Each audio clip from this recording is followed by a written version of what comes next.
Brazil is like just such a revelation. The feeling of energetic force and all the culture and the ideas, and yeah, that's made a big impression on me, and how excited people are about just doing stuff.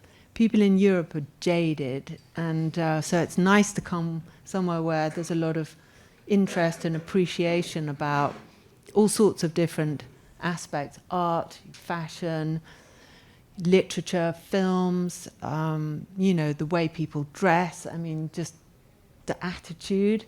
I mean, I'd heard about Brazil a lot, and one of my good friends was like, you just gotta go there. And then when I got here, I texted him and went, I'm in love. And he was like, what took you so long?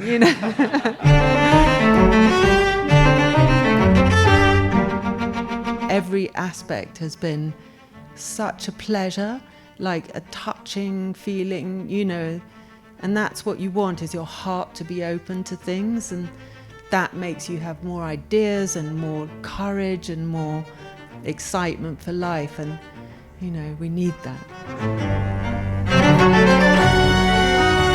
One of the things I noticed about being here in Brazil was how people seem to love their bodies in a way that in England everyone is like so shame-ridden and everyone's pointing out what's wrong.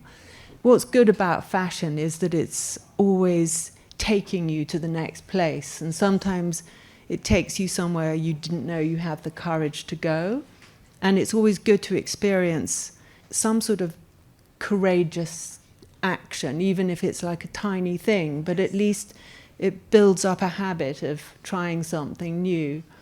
And if you experiment with your clothes, maybe you can experiment in life by being more something that you'd like to be.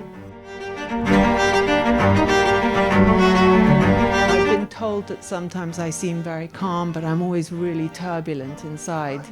So I have a good mask. I think working in fashion, you have to be calm or you just freak out and run away. And so maybe that's something I'm beginning to enjoy, is just allow the nerves, allow the silences, and see what comes out.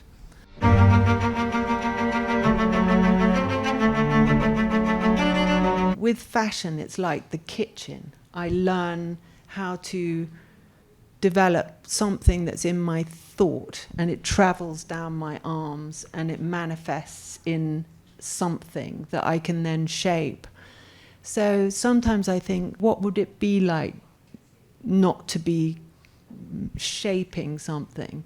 And it's like something in my neural system that it activates other things. And then I like writing, and sometimes, like with the writing, it works the opposite way around. So it feeds back into my shaping.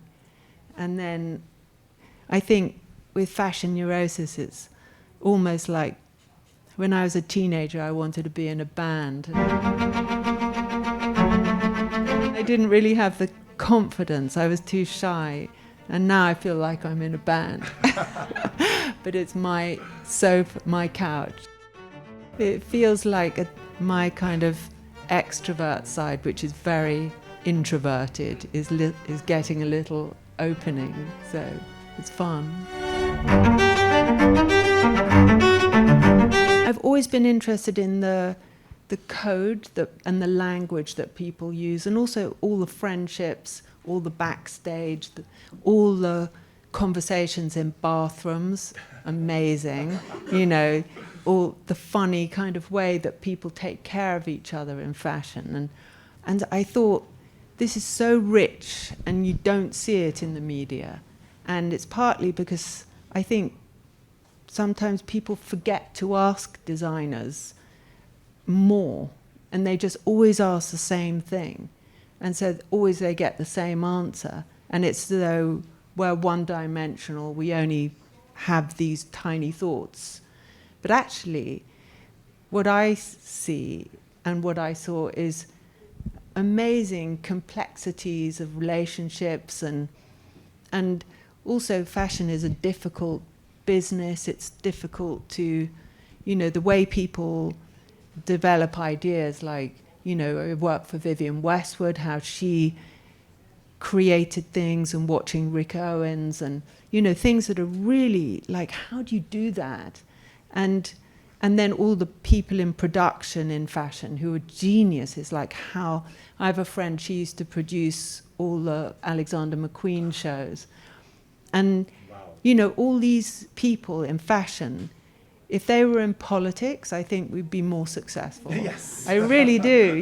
There's more kind of investment in the solution rather than the power struggle.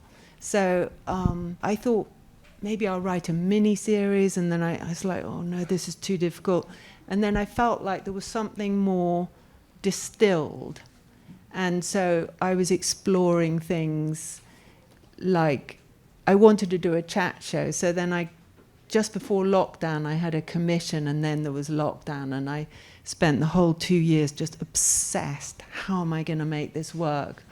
And then somehow the podcast came up, and I knew I wanted to have a camera that looked into people's eyes so they could see how their thoughts kind of coming to, this conclusion. And so it was over a few years of like trying and trying and trying, and then suddenly there it was.